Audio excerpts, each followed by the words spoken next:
Yan po, dumating na yung ating inverter na hindi hintay. Ito po, 60 Hz po siya. Ito po yung sinasabi ko na pure sine wave. 1000 watts po ito kasi walang 500 watts na pure sine wave. Puro modified na ganito, modified inverter. Ito po ay nakakasira ng mga motor. Marami po ako nababasa na talagang nasisira yung appliances nila na di motor, gaya ng refrigerator, electric fan. Nasisira po nito kasi ito ay modified inverter. So ito po yung dumating sakto. Nagbubuo ako nung order ni sir. May-ari na po nito, 2 panel, tapos pure sine wave na po yung gamit. Advanced na po lahat yan, pwede na kayo mag-upgrade, magdagdag ng battery.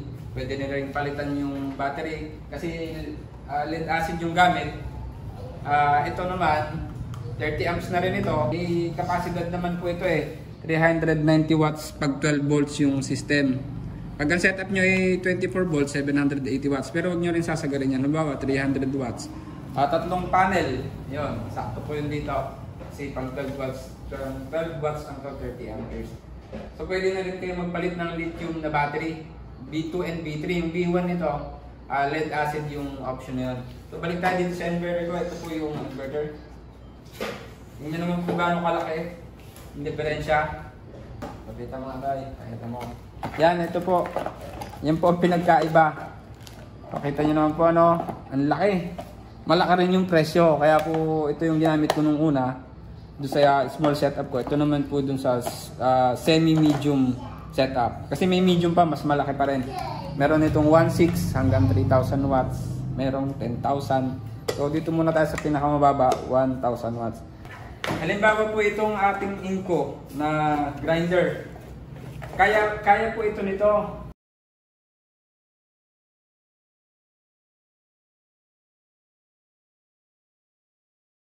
Hindi masisira, di motor po ito, hindi masisira, kaya naman ito. Ang problema natin yan, hindi natin pwedeng i-testing kasi 600 watts lang yung battery natin. Ito, hindi kakayanin, baka masira pa yung battery. So, ito kasi hindi bagay talaga dito sa setup ko dahil nga 600 watts yung battery. Pero pwedeng mag-upgrade. Tapos, hindi rin ito bagay dito sa 600 watts talaga. Nangihinayang lang po kasi ako pag ganito yung ginamit natin na modified, hindi na naman pwede yung mga demotor. So ito pwede na. Ang mangyayari naman dito, may DOD tayo na 50%. So 300 watts lang yung pwede natin gamitin dun sa battery. Ang mangyayari, hindi naman magagamit itong 800 watts or 1,000 watts na ito. Hindi natin dapat pwedeng gamitin. Hanggang 300 watts lang muna po tayo nang isasaksak dito. Kumbaga, pag nag-upgrade kayo, saka po kayo pwede magsaksak na ng mga ganitong malalaking appliances.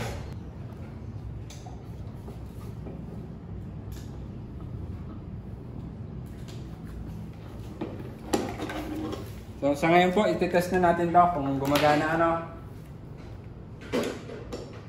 Ayun, gumagana. Meron din siyang dito. Engage na din siya kung ilan. 12.6 yung battery natin. I-try natin itong electric fan. Ito po hindi na masisira ito dito. Napakaganda ng ito dito, ng supply. Ayan po. Ayan po, napakalakas Hindi kagaya nung dito. Nung dito natin ginagamit, mahina siya. Pero dito, ang lakas. Malakas din gumonsumo. Kita nyo, ang laki ng bagsak 12.6 kanina, 12.3 na kagad. Kasi malakas din po kumain ng battery itong inverter na ito. Yun naman po talagang pinagkaiba. Malakas siyang kumain kaysa dito ng kuryente. Pero yung performance naman po, saka yung safety para dun sa mga motor, sa mga demotor, gagaya ng ref. So yun po muna, i-assemble ko na ito kasi may-ari dun ito. Naka-rush din, kailangan ma-deliver na po ito. So ito naman po yung sinasabi nila na ito daw inverter na ito ay malakas sa kuryente, malakas kumonsumo. Kumbaga mas malakas siya kaysa dun sa modified Pero para malaman natin kung tunay ba talaga yung sinasabi nila, tingnan natin kung malakas nga. So yung probe mo ilagay mo dito sa 10 amps, sa unfused, sa max. Tapos itong sa 10 amps din ano. So ngayon pinatay ko muna yung LVD ito. Pinatay ko muna, walang power ano. So ibig sabihin walang power to.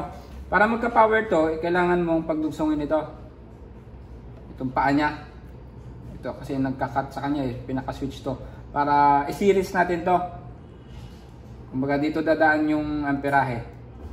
Ano, kayang voltahe. Para mag-power on to. Tingnan natin kung ilang amps to. So ayan, nabuhay yung inverter ano. Ayan yung amperaheng dumadaloy. So 0.8 kung 0.8 amps siya no. Ayan. Balik tayo ko nga, try ko kung balik tayo kumawala yung negative niya. Ayan, 8 amps po yung kinakain nito. Kumbaga malakas din nga sa konsumo pero wala tayong magagawa. Maganda namang ano, output. So, tapos po ang meron pa nga palang pinagkaiba ito dun sa modified inverter. Yung modified inverter po ay buhay na kagad yung fan niya. Ito nabubuhay lang ng isang beses pero namamatay siya kagad.